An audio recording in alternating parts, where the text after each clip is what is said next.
want to fuck Beyonce and Rihanna. We'll see which one of those things happen first.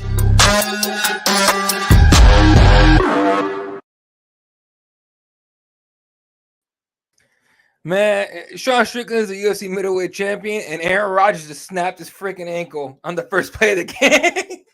2023, ladies and gentlemen. We're in a different timeline, dude. Welcome to Welcome to Keyboard Warriors, presented by CageSide.com. My name's Law. It's Fred Kirby on a Monday night. Fucking Sean Strickland, dude. Fucking Sean. And I saw you had a video. You put up a video, I think, on TikTok. I think you put it everywhere, but where you were like, that's the biggest upset in UFC history. And I disagree with you at first, and I rattled my brain trying to think, what is a bigger upset? Was Chris Weidman over Silva a bigger upset? No, this might be, I think you're right. I think you're onto something with this might be the biggest upset in UFC history. Well, here's the thing. Here's my reasoning behind saying that it's the biggest upset in UFC history, because the other upsets that you would put right up there with it, Matt Serra versus GSP, Holly Holm versus Ronda Rousey, hell, even Grasso versus fucking Shevchenko. Yeah. All these fights have one really common theme, and that's that the person that was the major favorite gets sort of finished with one strike, one shot. One sort of strike or thing changes the whole tide of the fight, and it's over sort of like that. That's how it happens. I don't think we've ever seen somebody get dominated in their one area like this. Right. Maybe like fucking Randy Couture, Tim Sylvia, when he came back and sort of dominated Tim, but even then, he out-wrestled Tim Sylvia. Sean Strickland fucking outstruck Israel Adesanya for 5 fucking rounds and did not even attempt a takedown. I swear to fucking God, when they fucking shot those cocksucking atoms around, they sent us in a fucking tailwind, and none of this is real. Right. Donald Trump is not going to prison. He's going to be what prison are we on, Jack? I'm a fucking moron. 40, I don't know.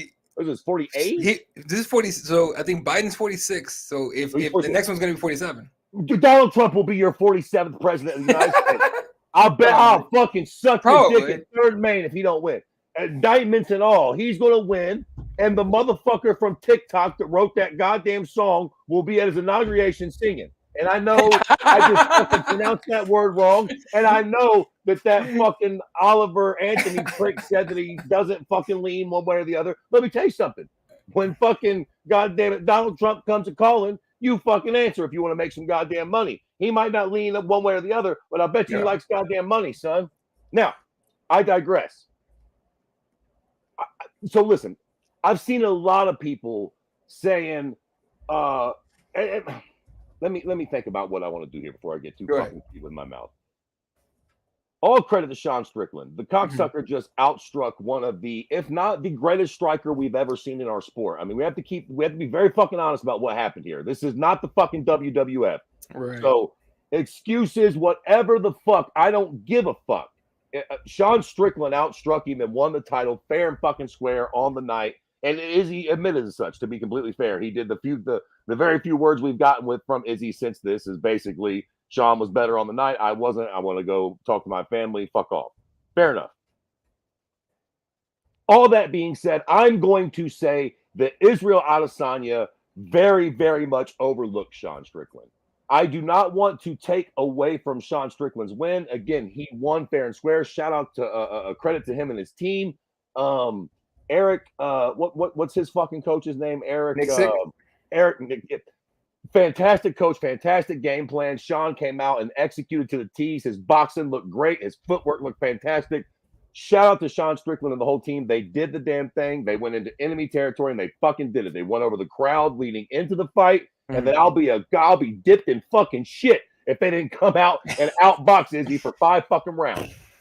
That being fucking said, I don't give a fuck. I think Izzy overlooked him. I don't give a shit. This isn't the WWE. I don't think that all of a sudden, I mean, listen, who amongst us thinks now that Sean Strickland is a better boxer than Israel Adesanya? Do we think that listen, we just watched him outbox Izzy for 25 minutes. You can make the comment that what the fuck am I talking about? Clearly he is a better boxer. He did it last fucking night or 2 nights ago, whatever the case may be. Yeah. Again, I don't give a fuck. Sorry. I feel like all the fights, I feel like their careers leading up to Saturday night matter. I'm sorry. You know, Alex Pereira did beat Izzy a few times in kickboxing. He also got knocked the fuck out by Izzy 6 months ago, wherever the fuck it was. Right. He fucking starts Strickland. Strickland fought fucking Cannonier. He lost that fight. Izzy beat Cannonier. Sean Strickland has been beat by fucking like 3 welterweights.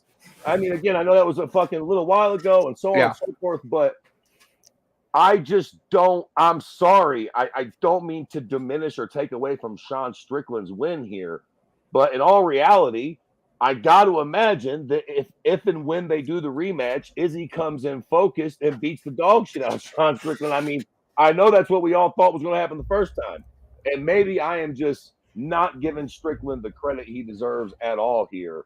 But I just don't know how to accept this, man. I'm having a hard time just being like, okay, well, fucking Strickland's a better striker. He's a better fighter. He's a better kickboxer. I'm sorry. I just don't fucking think so. I think Izzy overlooked Sean. I think this is a classic case of him not taking Sean seriously. Mm-hmm. I'm not going to say that he didn't train.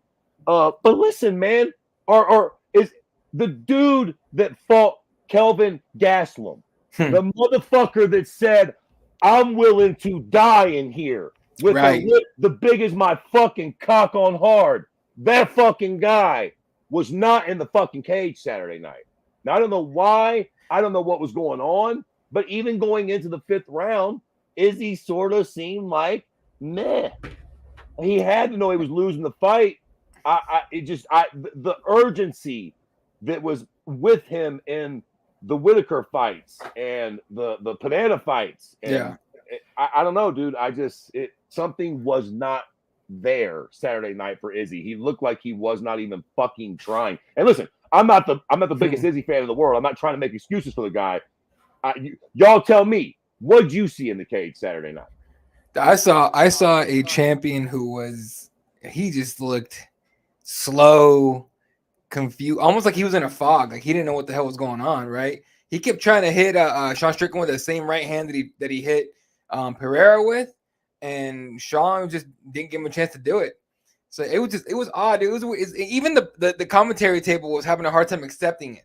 They were all as confused as the rest of us were. Like, what the hell just happened? Dana White in the post fight was kind of like, this fucking sport, man, because the UFC didn't want to give him that fight. They didn't want him in the title fight, and now they don't have the champion. Like, I'm not sure what's a bigger nightmare for Dana White, Strickland as champion, or a Diaz brother as a champion. Either way, he ain't happy with that shit. But that's what it is. I've said this before. I think John Jones is the most dangerous man we've ever seen in the cage. Yeah. And I think John Jones is the most dangerous when he's nervous. I won't say John's ever scared because I think he's fucking, I don't think he's scared of nothing. But I do think he gets nervous. He's not stupid. And I think when you make John nervous, that's when ask Cyril Gahn. Ask fucking Daniel Cormier ask Alexander fucking Gustafsson how it works when you get John nervous going into a fight. And he's like, all right, I got to kill this motherfucker because if not, he'll kill me. Ask what happens when you get that fucking John Jones. I think there's a little bit of that with Israel. I think if he's worried about you, because Israel, this very well could have happened in the Cannonier fight. It didn't. But if you look back at the Izzy versus Cannonier fight, it was kind of boring. It was tit for tat. If Cannonier had landed a couple power shots in that fight, it would have sort of it could have possibly swung just like this one. It's like every once in a while, Izzy just doesn't get the car out of first gear. And when he doesn't, it sort of looks like this. It's just to Sean Strickland's credit, he took advantage of it this time and he fucking brought the heat to fucking Izzy. And what are you going to do? I don't know. I really don't know how to explain it, but Izzy couldn't do nothing about it. Izzy could not fucking touch the guy. Sean Strickland is as fucking pale as me. Just as much of a cracker polar bear as he wants to be. And let me tell you something. Been in a couple fucking scraps. If you just fucking touch my nose or face, it fucking swells and gets red. I bleed fast. Sean Strickland is very much like me. The cocksucker didn't have a red mark on his face. Nothing. It looked like Izzy didn't fucking land a jab on this guy, which I not trying to fucking make excuses. I just can't fathom how this fucking happened. I don't know, dude. I don't know. Well, that's the thing, right? It's like, how did this happen? We have no idea how this happened. To me, it just felt like Izzy was just mentally not there the entire week. like the entire week. And the other thing that they kind of I think bothered him was that the Australian, fan base that's supposed to be on his side were cheering and rooting for Sean Strickland quite a bit. And I heard some boos during the walkout for Izzy and during the presser and during the ceremonials. Like I heard a little bit of booing for at Izzy, and I think that messed with him. I think that really did bother him. I don't think it's just the only thing that got him. I think it's a whole thing that came together that just screwed him over. So it's the wildest shit overall. Real quick, let me get some comments in just real quick, just two of them. Santiago, what's up, dude? Says I told my wife the betting odds, and I thought Sean could do it, and she said put money on it. I didn't. Too many vices. I don't need another one. Yeah. What was weird among lots of things was that pre-fight Izzy looked like he didn't respect Sean's skill, but in the cage that changed. After that first round, he damn sure respected his skill. Well, and I think we really need to probably look into and take real seriously the idea of this nothing to lose concept. Right. I think when a guy or girl comes into a fight with nothing to lose, that's a real valuable asset, man. Because we see it time and time again where you get these champions that are great, a la fucking George St. Pierre, fucking Adesanya, Shevchenko. These just like, oh, who could ever possibly touch this person? They're too good for anybody. And then, ironically enough, the person that beats them is somebody that never seen it coming. You know what I mean? I tell you what, what's that fucking prick's name? Sergey Pavlovich? Fucking John Jones better not fight him. Better not fight him. It's just the worst case fucking scenario. That will be the guy that beats fucking John Jones of all the fucking pricks. It won't be Tom Aspinall. It won't be some fucking, prospect prick. It'll be fucking that guy. The Russian that's been beat a few times, that fucking Alistair beat the dog piss out of fucking 6 years ago or whatever the fuck. Like, it just feels like these fights are a lot tougher than we think. I think one of the toughest things, and this has been said by many before, but I think one of the toughest things to do in this sport, man, is defend that belt. Sure.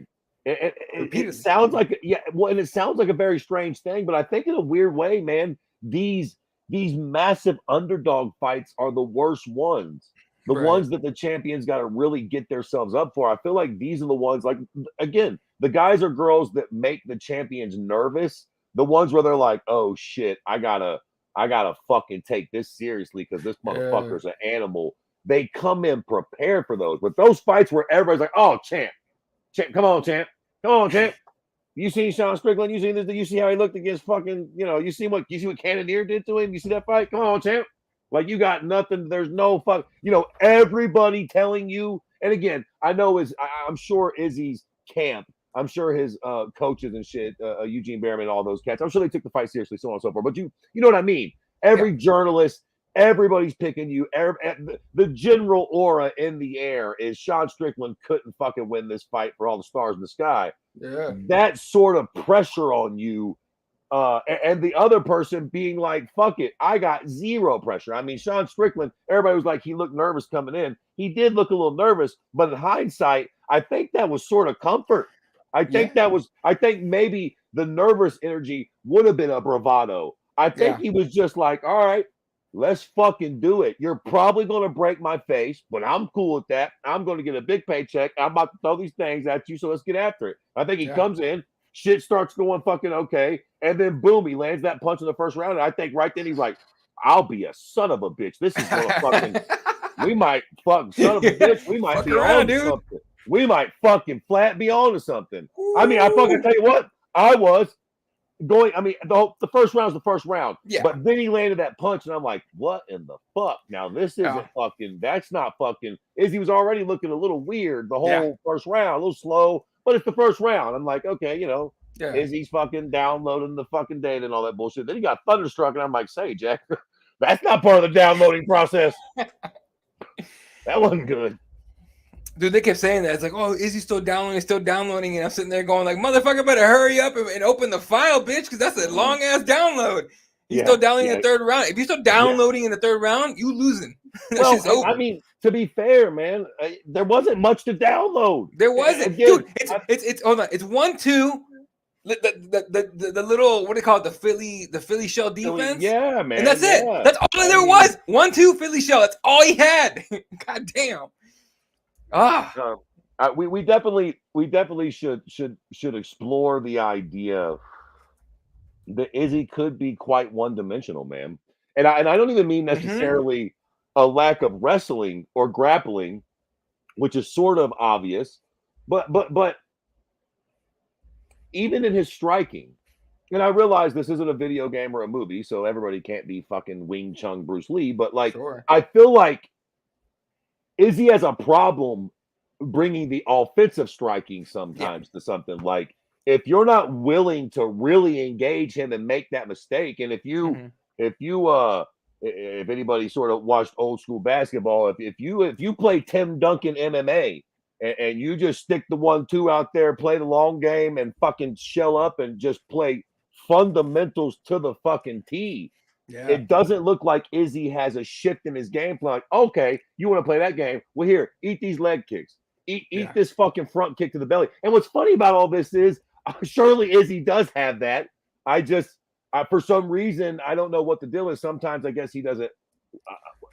Maybe the punch in the first round. Maybe a lot of us are really overlooking that. Maybe Sure. that made Izzy a lot more gun shy for the rest of the fight than maybe we're giving it credit for. I mean, he did fucking get really thunderstruck and fucking put on a knee, like literally dropped. So because I just feel like once Sean was clearly not going to make that major mistake and let Mm-hmm. Izzy land that power shot, it's like, all right, Izzy, you gotta start fucking hurting this fucking guy. You gotta, I don't know what we're doing here. I mean, listen, he can't block his whole body at once. If he's blocking that big stupid fucking head, then start eating his legs up. And again, Jesus Christ, welcome to the keyboard warriors. Fucking my fat stoner cocksucker ass trying to tell fucking Israel Adesanya how to strike against fucking Sean Strickland. But I mean, seriously though, you know, fuck, at a certain point, Yeah. you're not fucking landing on this guy. Sure, you got the fucking tools to throw different strikes at this cat's legs or body. I just, again, I don't know. I don't know what happened, man. What are you gonna do? It is what it is. It's not the WWE, man. Maybe I guess it could have been a million different things. Who knows? Maybe Izzy's head. I had heard somewhere that he's dealing with some shit with an ex or a woman, and Yeah. He did he put his ex-girlfriend out on blast, something like that. something like that. That's just So, wild, dude. so, so, maybe there's a little of that in there. I don't know. Maybe. He definitely didn't look like himself. I hate to sort of take anything away from Sean Strickland, but Yeah. this just doesn't make a whole lot of sense to me. Even in fucking hindsight, having just watched it happen, I still fucking sort of can't believe we watched it again. If Sean had ended the fight in the first round Yeah. with that punch, and then when Izzy's trying to get to his feet, they stop the fight. It's like, oh shit, he landed a big punch. He jumped Yeah. on him. Holy shit. But he went on for 20 more minutes to outstrike him. That's what I just Constant. can't sort of get my head around. Like, okay, shit happens. Izzy ate a big one in the first round, but then he fucking just kept low key eating big ones for the next fucking 20 minutes. Dude, full fight, 137 significant strikes to 94. That's crazy. And again, that was 94 my ass. Yeah. Izzy, I mean, I don't know where those 94 strikes went, but like they weren't on fucking Strickland's face. Again, Strickland didn't so much as have a fucking Dude. swollen nose, bro. And Strickland gets scratched and bruised like rather easily because he's That's what I'm saying. Yeah, we're polar bears. What the fuck? We fucking bruise and cut easy, man. That's one bad thing about being fucking super white in the fight game. Yeah. Like we've seen Strickland get his face busted up before. Like the dude will cut and bruise easily. Like Izzy didn't fucking really land a clean shot on the guy. I mean, let's just be real fucking honest here. He hit him, but he didn't hit him real good and clean with nothing. He didn't. Obviously, he had respect for Izzy, but it didn't look like Izzy got his respect that whole fight. Izzy didn't land one thing where Sean went, "Ooh, okay, let me let me not keep walking forward." Like he didn't land one respect getter the whole fucking night, dog. Low key, I thought Izzy should have just shot a takedown at some point just to see what happened. After I was like, dude, try something different, just anything different. Now, here's some criticism that I've heard in the last day or so that I don't know what to make of it. Coach Eugene, forgot his last name, but Eugene, Behrman, there you go. But Coach Behrman, he's getting a lot of flack about this. Like people are saying, like, so maybe he's not as good as everyone thought he was. Not a good coach. And I said, Shades got lucky that Izzy and Volkanovski, went into his gym. Like, do you put any weight on that? Because to me, it's a little wild to hear that. I mean, we've heard it about John Kavanaugh before. We've heard it about a couple other coaches, but it's like it's kind of weird to see it. I don't Listen, know. You make anything? I'm gonna be honest with you. I think coaches get a little bit too much credit in general. Oh, sure. Now, let me be real clear, bro. You need a coach. All of these guys and girls need a coach. A coach is very important. But at the end of the day, you could have the greatest fucking coaches on planet Earth. Yeah. And if you aren't the guy or the girl, it ain't going to work. You can only blame Eugene Behrman so much. Maybe he didn't give the greatest advice. Maybe there wasn't a great game plan. At the end of the day, Izzy's in there. Izzy's the one that's fighting. This isn't a video game. I know that fighters are very arrogant, but they're also very humble. Almost every fighter you see, damn near to like 99.9% of them will give all the credit in the world to whatever coach they have. Yeah. They're very humble in that regard. They all do that. And to be fair, most of the time, rightfully so. But I do think at a certain point, it's not on the coach one way or the other. It's on the dude. The dude's the one, listen, again, this isn't a fucking a video game. Yeah. You can tell me how to beat Israel Adesanya. Don't mean I can go fucking do it. Yeah. I can have all the tools to do it physically. Still don't mean I can go in there and do it on the night. So I think it's important, but at the end of the day, no. I don't think it's fucking Eugene Behrman's fault that Izzy didn't, again, Eugene could have said, okay, Izzy, just play it safe.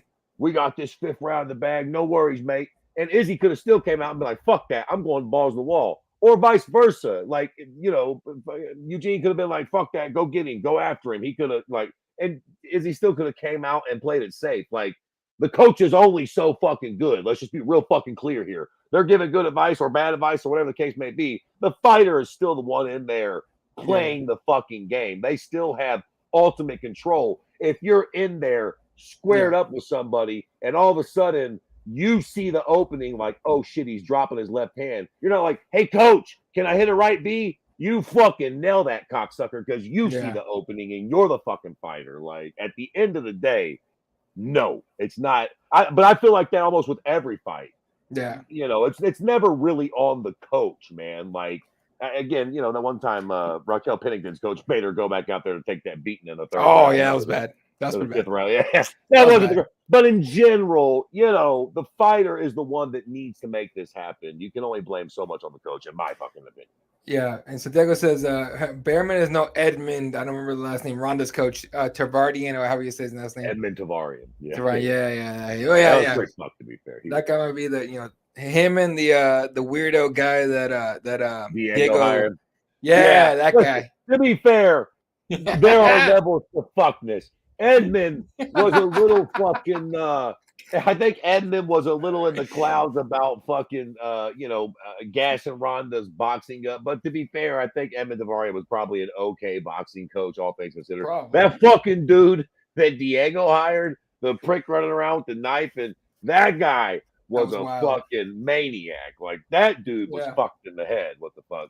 Even the fucking movement prick that Conor McGregor hired that one time. Even that guy, I'll give a little credence to. I mean, that's back when Conor was starching folks. So, what I'm saying? Hard to say that shit wasn't working for him rolling around like a snake. But that fucking prick that Diego brought in, that was fucked. Yeah, even that guy, even the ponytail guy was looking at Diego's, guy or whatever. Like, what the fuck is that? What you doing, my God? That is so wild. Anyway, so 293 ended up being a solid pay-per-view overall. Tuivasa unfortunately got Ezekiel choked, and then couple F slurs that we're not going to be throwing out here. We'll talk about it, but we're not going to actually say the word. But you caught that shit, right? Yeah. Okay. Well, okay. First off, let's get right to that then. Yeah, I don't know what the fuck was going on in Australia or what was going on with these fucking poor pricks, but what was it? Manel Cap said it, and then and Charlie, what's his last name? I don't know. It was a kid, some prick on the undercard also. Yeah, super undercard. The F word. Where is he? That Radke, this guy. Yeah. I don't know. I don't know what those fucking dudes were thinking. I mean, listen, at the end of the day, I suppose so it does get into a little bit of a weird area. I seen them talking to Dana White about this, and I seen Dana White sort of like basically it's on them. Yeah. Like they said that we obviously we don't support that as a company, but it's their reputation on the line. They're independent contractors essentially. They don't fucking so whatever. But I it does bring up an interesting conversation because when I seen Dana White say that, and y'all know me, I usually fuck with Uncle Dana. I mean, I'm usually for the most part a company guy as far as all this shit goes. Yeah. But so what if they had said the M word? And I ain't talking about fucking Tupac, fucking Niggas like get drunk. No, the hard R, the angry one. Yeah. I'm talking about the hard. What if they had said that? I feel like the UFC would have either cut them. I feel like the UFC would have done something. I don't think Dana White sits in that press conference if he drops the fucking M-bomb with the hard R and is like, oh, well, hey, listen, that's pretty wild he did that. I feel like he'd be like, listen, that's fucking unacceptable. We don't tolerate that. We cut him immediately. Sorry. He's a great fighter, but you got to go, kid. So I wonder, what is the difference? Where do we, and again, we can start having a conversation at that point. And we're with the hard R. Cool enough. You're a Spanish motherfucker. You're a Mexican. There's a particular slur that starts with the word wet and ends in some other ways. What if you say that word? Would it be okay? Or the fucking C word that's related to Asians? And I'm not saying cunt. Like where's the line? Does the F word not count as a hate slur, or what are we doing here? Because listen, I am not the type that gets all panties in a ruffle over this, but I do respect the fucking rules. So what are the fucking rules? If the rules are we're not allowed to say that goddamn word anymore, or your ass is in trouble, then cool, I won't say that word. But if we can fucking say the word, and then everybody's like, well, you know what I mean? They said, like, what are the fucking rules here? Like, are we going to be punished for them? So can they say the fucking F word all they want, DW, and it's fucking, it's just their reputation? What if it leads to racial, or what if it's a fucking religious sort of thing? Where is the line? Where's the line is a question. And here's the thing. Sort of shit. For as much as Dana was like, oh, they get emotional, and these guys that, and I get why he said that and how he said that, just like do like a little bit of damage control at that point. First of all, if you really think the UFC didn't go up to Radke and be like, hey man, what the fuck? Like, you better put out something, because Dana's like, we didn't tell him to apologize. Stop. We don't believe you. We don't believe you. You didn't go up to him and say, hey, this and that, don't say that and apologize. But I guarantee one of your people went up to him and be like, hey man, what the hell, right? And same thing with Manel Kopp. Manel Kopp apologized at his post-fight presser and everything. But here's the thing, to where that might have been Dana's response this last Saturday. Today was the last day, and it's going to feel like a complete switch of topic, but it's not. Today was the last day that WWE was owned and the majority share by Vince McMahon. Tomorrow, it's part of UFC. It's part of Endeavor. The WWE is no longer in those days of what do they call it? The PG-13 era. What was the era? The Attitude Era. We had Stone Cold. You had bra and panties matches and literally chicks stripping in the ring. And I think they had like a couple of wrestlers having like pretending to have sex in the middle of the ring. Right? We're no longer in those days. We're in the John Cena, Fruity Pebbles, bright shirts, you can't see me, honor, respect fucking type of era. And now that these two companies are tied together, this kind of stuff can't fly. Like, it's not gonna. I feel like it's gonna be a thing, right? Where it's gonna be, Radke does this shit again, or someone does that stuff again. There's gonna be a text going to Dana White like, "Hey man, control this motherfucker." Maybe the only thing I was going to say is I feel like if that was the case, I don't think DW would have no problem telling us and them that. Sure. Like, I think if that was the case, Dana White would come out and say, check us out, Jack. We just bought the WWE. We are now $1 trillion company. And, we don't play those games. You say that, you'll be fucking fighting in Bellator. That's from the higher ups. So, like, we, you know what I'm saying? Like, I don't think that's something that Dana White would keep from us. If those were the breaks, I feel like Dana would just come out and be like, look, you fucking say that in this company, you're gone. Yeah. I don't know why he had, again, Yeah, I won't do that. I won't do that. Yeah. I won't do that. I was gonna say maybe it's because there's a little bit of I don't want to say homophobia in the higher end. Like, do we think that's a word that Ari Emanuel and Dana White use in their private life? Like, I don't I want to get mean, too in depth on they this, but I think yeah, maybe they're the sort of guys that let that word fly when they get a few whiskey sours. I don't think they're the kind of guy that says the M word. right. Maybe I'm wrong about that, but I don't think Dana gets drunk with his buddies and starts throwing the No, hard R around no. or the racial slurs. I don't think that Dana's a racial guy. But I can see Dana getting a few cocktails. Like, in the '90s, we'd call you a Look, pussy screamed. dude, he's on video saying the word. I forgot exactly where I saw the clip, but someone posted it literally right after the Radke one. They're like, well, he got it from somewhere, and then they posted Dana White saying it. It's like, well, that was way back in the day. Like, things have changed. There. So but maybe there's just a part of the company that's like, yeah, we'll show a little leniency there. Because again, I feel like if these two pricks were fucking white guys that said the hard R, off you go. Off you go. Like I can't imagine the UFC would come out and still be indifferent about it at that point. I feel like they would fucking punish them publicly, partially. I think they would have to do some shit. They had to do something at that point. And that brings up an interesting topic. Like, you're right. I think they would have to. If Right. they came out and said that, we're like, the public would be like, bruh, if they fight again in the UFC, we'll boycott you.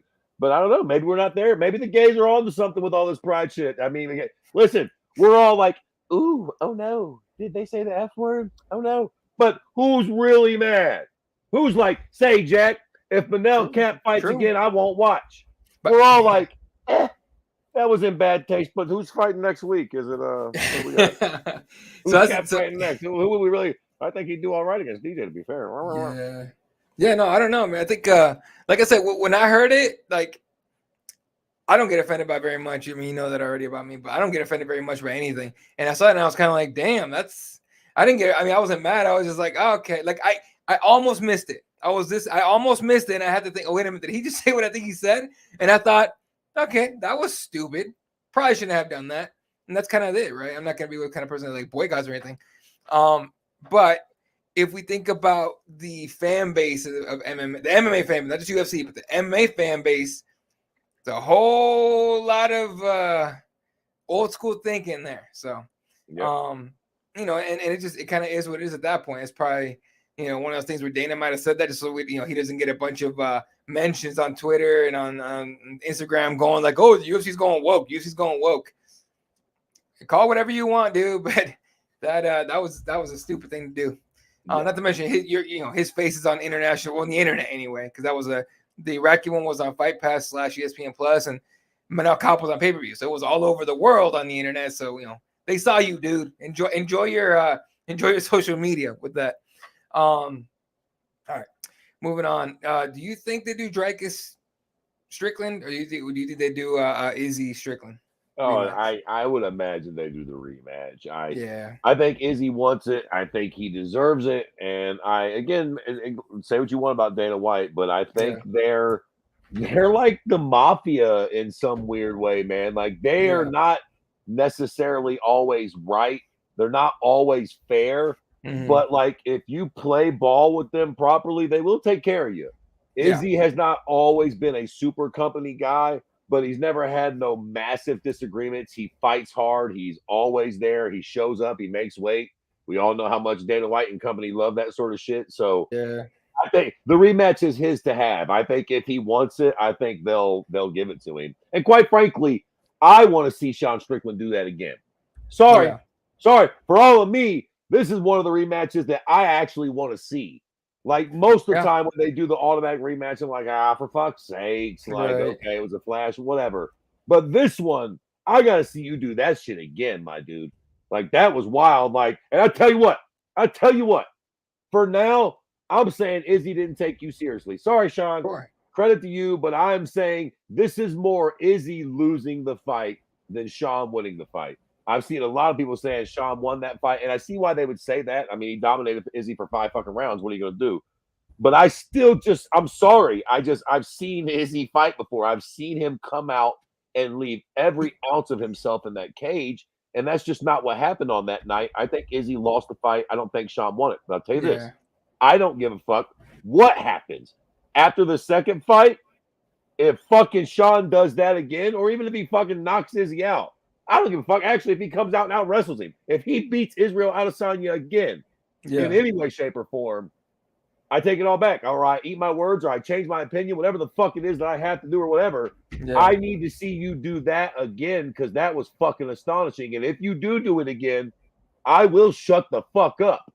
Right, there ain't, you know what I mean?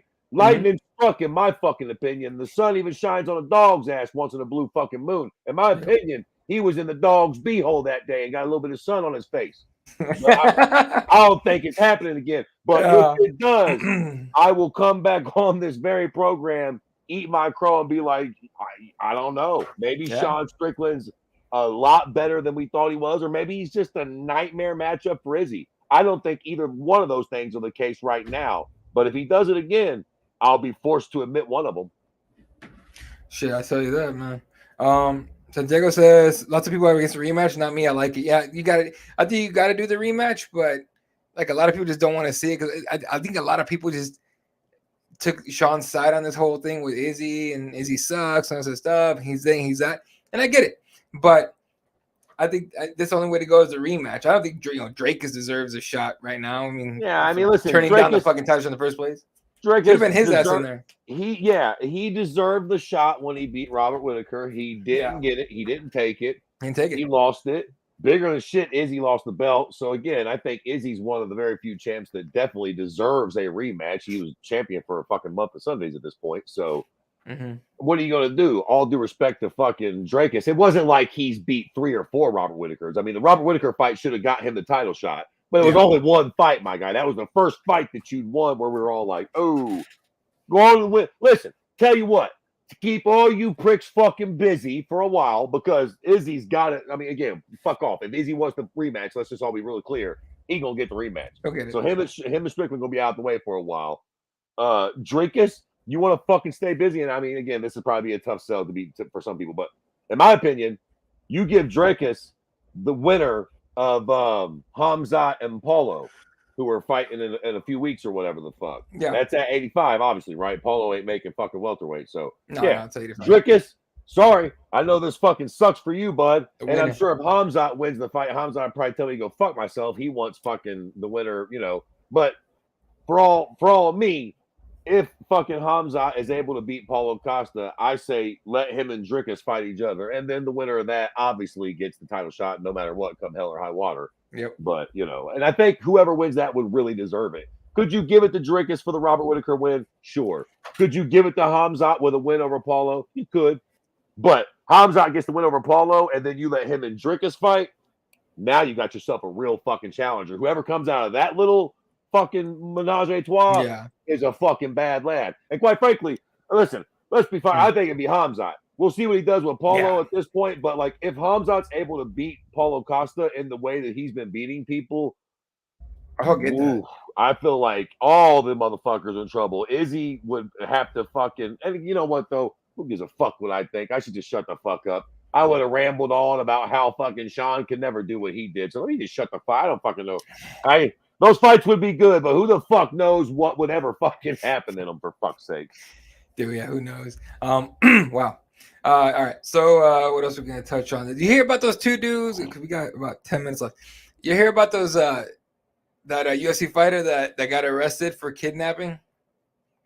No. So this guy Hussein Askabov, he's I forgot what division he's in, but he's a UFC fighter. He was supposed to fight in I think a couple of weeks against Adel Pineda, and apparently he got arrested in Thailand on kidnap, torture, and extortion charges after allegedly kidnapping an Italian man in fucking Thailand.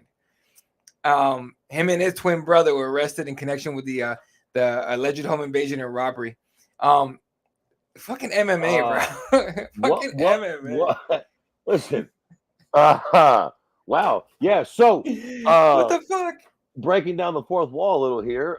Me and the old lady were considering going to Thailand next year for our trip, just for shits and gigs. What part of Thailand were they in when this fucking little fucking abduction happened? For fuck's sake. Phuket or fuck it? P-H-U-K-E-T. Phuket. Jesus Christ, I can't speak shit. Jesus Christ, that's fucking literally where we're thinking about going, for fuck's sake. God damn. So no, They fucking fake that. I remember when I was researching. The story broke this morning, so I started obviously googling around about it because it's a great, like, not a good thing that happened, but it's a crazy fucking story. So I started looking around, and apparently there's some kind of like Russian, like a bunch of Russians hanging out in that part of Thailand, or in Thailand as a whole, and like they're being like, like they had to put out a press conference, like the local authorities, to basically let people know, hey, we're handling the Russian crime problem. Basically, is what they were saying. I'm like, you have a Russian crime problem in Thailand? The fuck is going on? Christ almighty, man. So, yeah. So there you go. All right. So that happened. Let's see what else there is on the headlines. What up? Francis Ngannou and Tyson Fury had their press conference. Their presser. Did you watch that? Yeah, I watched it. I was like, it's almost like Tyson Fury was trying to be like funny and friendly, and Francis tried to get like some kind of shit talk going, and it was like kind of hard to listen to. But what'd you take out of it? Yeah, I mean, not much. I definitely don't really care no more or no less about the fight than I did going into the press conference, to be completely fair. Sure. I'm still interested. I'm curious. But you know what though, man? I will say, and to be fair, MMA is completely boxing, a whole different thing. Sure. But I don't know. I just feel like Francis Ngannou doesn't have a snowball's chance at hell of winning this fucking match. So it makes, the puncher's chance, but even that's gonna be hard to get. Right. I was gonna say Sean Strickland, just this weekend sort of makes you know why. But this is a little different than that. Yeah. It's still MMA where anything can happen, and Sean Strickland is still a MMA fighter, for fuck's sakes. Francis Ngannou hasn't, boxed any goddamn body, and now he's boxing, quite frankly, arguably the greatest heavyweight of our well, not even arguably the greatest heavyweight of our generation, arguably the greatest fucking boxer of all fucking time. And I know that's sort of sacrilege, but goddamn, listen, the prick's undefeated. You can't just be like, oh, Ali and Joe Louis were better because they had better competition. I mean, it's a debate to be had, but goddamn, the motherfucker's undefeated. You can't do much more than that. He's fucking 6'8", 300 pounds and undefeated. What do you want from me? Yeah, no, fuck. I don't know. I think so I watched the presser, and all I thought was like, man, I sort of thought, I don't know, I did think, but I was like, I sort of hope this is like, let's get it over with. Let's get this fight over with, get Francis paid, and let's get back to MMA, dude, because it's whatever, fuck. Yeah, I guess, and we won't get too lost in the weeds on this, but I think a bigger conversation to that point sort of is what happens with the PFL. So Francis is going to box Tyson, he's going to get thunderstruck, whatever. Then he comes back to MMA, we get back to normal life. Jake Paul is going to have an MMA fight in the PFL. That's cute. Yeah. Francis Ngannou is going to have a fight there. That's cute. They'll probably try to run that on pay-per-view. That's also super cute. They might buy Bellator. That's extremely cute. What does it all mean, and does it even matter? Will the PFL be out of business next year? I know a lot of people made a big fucking stink about the Saudis getting into it. I guess 100 million. Here's the thing, though, right? Boy, that goes quick. Oh, for that, absolutely. The way people isn't spending money, that 100 mil might as well be gone, dude. 2023 100 million ain't the same as a 1988 100 million. You know what I'm saying? Like 100 million does not go that far these days. So just in a nutshell, this is what I think will happen. And I hate to be so fucking sort of negative about this, but I think that the PFL is going to buy Bellator. I think where there's that much smoke, there's got to be fire. I think they probably feel like that's the only way they can possibly make this sort of competitive. Although, again, for me, I just don't think it's even close to being competitive, even at that point. I think PFL is going to go all in. I think they're going to buy Bellator, and I think they're going to fucking flop. I don't think the pay-per-view will do well at all. And I really believe, like Dana White, like, listen, they got some people with some really deep pockets burning money, but you can only do that for so long. I mean, listen, me and you've been watching this sport for a long time. Yeah. Maybe we've never seen people with this deep of pockets do it, but we've seen these people come and go all over the world. I mean, even ONE FC, you know what I'm saying? There was a Pride, there was a Dream, there was a Sengoku. There's been all kinds of Asian organizations that were popular, but they all end up biting the fucking dust. There was a Elite XC. There was a fucking there was Affliction. We can go on and on. And Bellator's been on life support for a month of Sundays. They're about to get bought by the PFL. I don't know, man. I feel like, and I don't know what happens after that. I do feel like you need a competitor to the UFC. I do agree with that. I just don't see one. These guys aren't it. Listen, fuck do I know about it? I don't know what they would do, and maybe it's just hard to compete with the UFC because the cute cocksuckers just gobble everything up. And then what they do get rid of, you got motherfuckers like bare knuckle fighting, jumping in and throwing barrels of cash at them and gobbling up some of the fucking big names. Yeah. So we've done this before, but it's like if PFL bought Bellator tomorrow, what could they really do? Hell, bring in fucking Jake Paul and Francis Ngannou. Sell me a pay-per-view card with both of their rosters that would actually do $250,000 buys. Like, let alone 1 million. Fuck all that. Now, again, I will say if by some fucking stroke of genius Francis Ngannou knocks out Tyson Fury or something, I don't know. That might change things a little. He might bring over some massive pay-per-view buys with him. But if he goes out there and gets thumped on, which he probably will, I don't think that'll hurt much. But he ain't going to, you can put him in the main event against who, Fabricio Verdum, JDS. I don't even know who the fuck the PFL or Bellator has signed to heavyweight at this point. Fucking, who's their heavyweight? Fucking Ryan Bader? You fucking kidding me? I mean, Jesus fucking Christ almighty. So I don't know. How do you think all this shit plays out? What does PFL or Bellator look like 2 years from now? I think they don't fucking exist. Bellator doesn't exist. Word is that the price tag is pretty fucking ridiculous for it.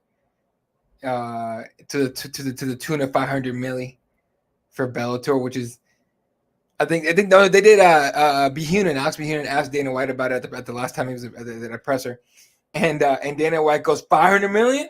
Good luck. Good luck. Yeah, buy that up. Buy that. Like Dana went off on it, and not even like because he has no beef with the PFL guys, none. Like he's cool with those guys. But he was like saying like, I think he said something like, "Who on God's green fucking earth is gonna buy Bellator?" Yeah, right. And honestly, I'm on his side. Why spend 500 million on it when you could just let it die? Because it's heading that way. Right. And and honestly, you could see. I mean, we saw the problems from the get go. You never know when a Bellator card's happening unless it's massive.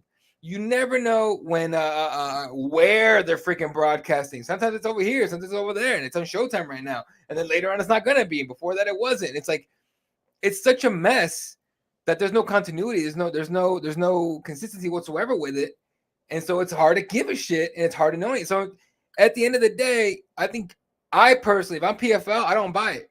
I let it die. I just let it die. All those fighters get out of their contracts. Pick up the ones you want and move on. That's it. But I think Bellator buying PFL would be it'd probably be a mistake, man. I don't see any other way around it. I mean, I'm rattling my brain trying to think of how, if they buy it, do they make this work and just absorb all the fighters from Bellator to PFL? Bellator just goes away, whatever. That's fine. But like, Scott Coker couldn't make it work at Bellator.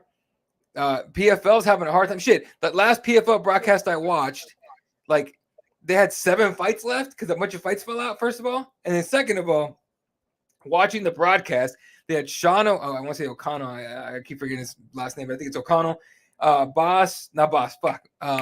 Randy Couture and Dan Hardy.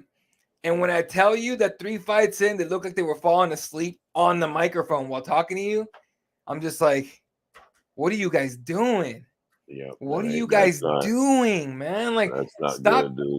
Stop trying to be the fucking UFC. PFL at least has done something different. They're almost all in on tournaments. Great, keep that going, but get consistent with your broadcasting and with your quality. But buying Bellator is not going to help you, man. Yeah, I agree. I mean, and honestly, I get why this is like horrible advice in all reality. Yeah. But I don't know. I feel like you gotta work with the UFC. Like, trying to be there. Can you imagine Yeah. coming into America and being like, we're gonna, I mean, listen, I gotta give it to Vince McMahon. He's got some stones on him. He flat tried it a couple times, I think. But can you imagine coming into North America and being like, we're gonna fucking make a football league? You Yeah. guys want this NFL stuff, huh? We're gonna fucking compete with them. We're gonna get guys from college to come play with us. And if the Eagles cut you, you come to the XFL. Are you out of your mind? Not a shot in the dark. And I honestly feel like that's essentially what the UFC is, bro. Yeah. It is the NFL, it is the NBA of MMA. Yeah. And I think at this point, nothing will ever change that. I mean, the problem with what the problem with PFL and Bellator and all the places is? You know what the major problem that all those fucking places have that they'll never be able to get rid of? They're not the UFC. Well, all those people want to be in the UFC. If they say they don't, they're lying. Unless, Francis Ngannou, he don't care. You know why he don't care? Because he was just in the UFC. That's why he don't care. Most of those fucking guys and girls, if they were given half a chance, they're fucking out the door in the New York Minute. Because even if you're a real martial artist and you don't give a shit about the money, but you want to know if you're the best, I mean, let's all be really clear. And, fuck off with Bellator's light heavyweight division. Yes, maybe you can cherry pick a guy or girl here or there and be like, oh, they got the best guy or girl in the world.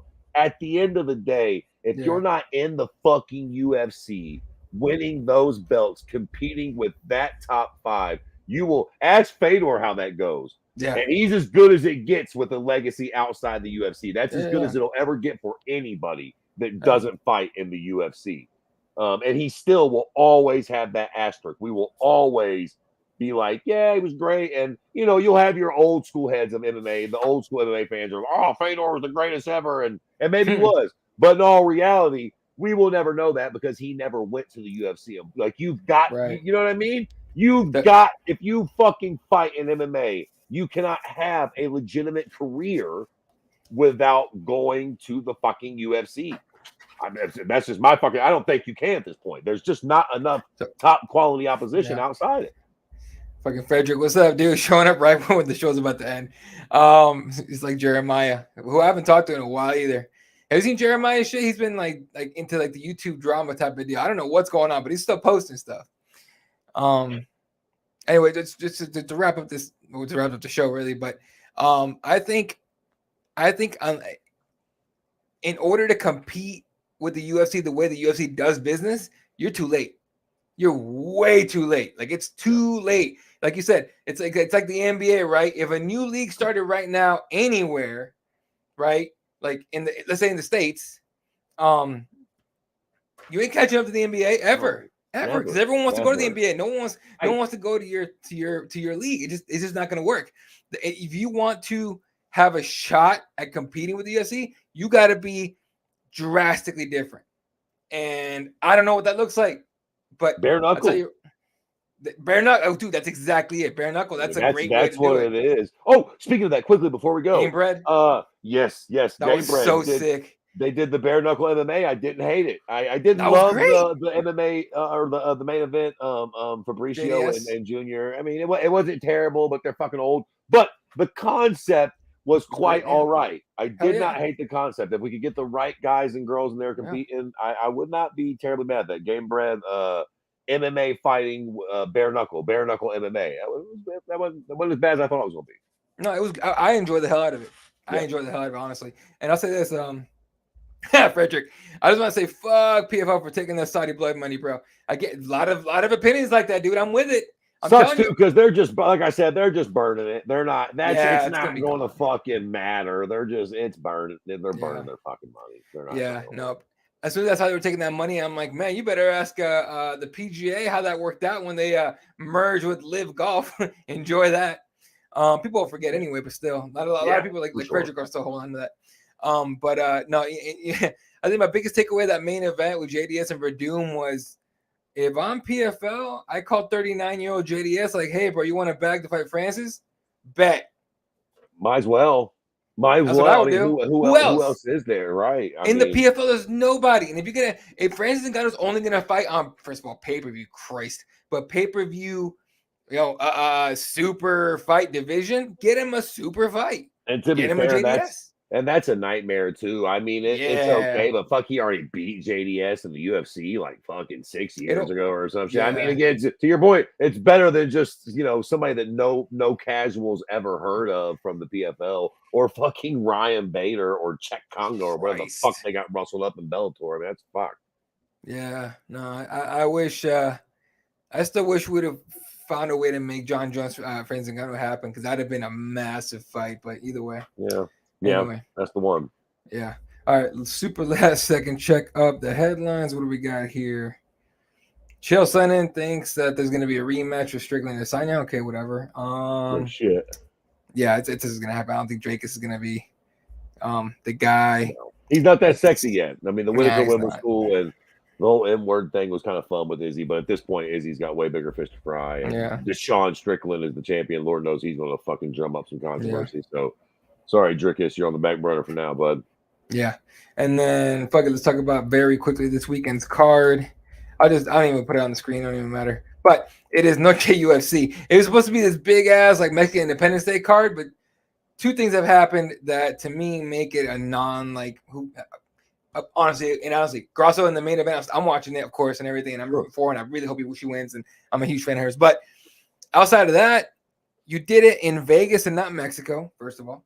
And second of all, they've lost a ton of fights on that card. Like, it's gotten so bad, they had to pay Big Mouth. They had to pay Kevin Holland a bunch of cash to fight Jack Della Maddalena on the co-main event. Neither one is Mexican. So, you know what I mean? Like, what are we fucking doing? So, So his main event, Alexa Grasso, Valentina Shevchenko in the rematch for the flyweight title. Then Kevin Holland and JDM in the co-main. Raul Rosas Jr. against Terrence Mitchell. Daniel Zellhooper is a fucking fun guy to watch against Christos Giagos, who's going to make it a not so much fun to watch fight, I think, if I've got the right guy in my head. Lupita Godinez is on the card. Tracy Cortez is way on the prelims for some reason. Jesus. She should be in the main card. Christ, like, there's enough people that like her that she should be in the main. It's a whole kind of mess. But it's this weekend. It's on a pay-per-view time. It's not on pay-per-view. It's on it's just a regular fight night. Starts at 10. But like the time-wise, it starts at 4 p.m. my time, by 7 p.m. your time. So it's like it starts like it's a freaking pay-per-view, which whatever. So that's happening. And I'm not gonna lie to you, I'm not. Oh, here we go. Santiago says next Saturday is my birthday. Happy birthday next Saturday. Well, I'll try to hit you up on that one. I'll be at home, my friends and family barbecue, but I will watch the main event. There you go. Anyway, so Grasso better win, says Frederick. I hope so. I hope so. But we'll see. This might be one of those Strickland Izzy rematches that we're talking about. That's exactly what it is. She's in her Sean Strickland bag right now. She got to prove it. She got to prove that first one wasn't bullshit. This is the one that almost really counts the most. Now prove it. You beat the unbeatable GOAT. Now do it again. Do it again. And you finished her too. Jesus. Yep. All right. If nothing else, folks, that's going to do it for us tonight. We appreciate the hell out of you guys. This weekend at Noche UFC, this whole week, Gabriel Gonzalez is going to be in Vegas covering for Cageside Press. Make sure you hit up CagesidePress.com and our YouTube channel and everything for all that content. You can follow Fred. Let me see if I can find our stupid-ass banner. Here we go.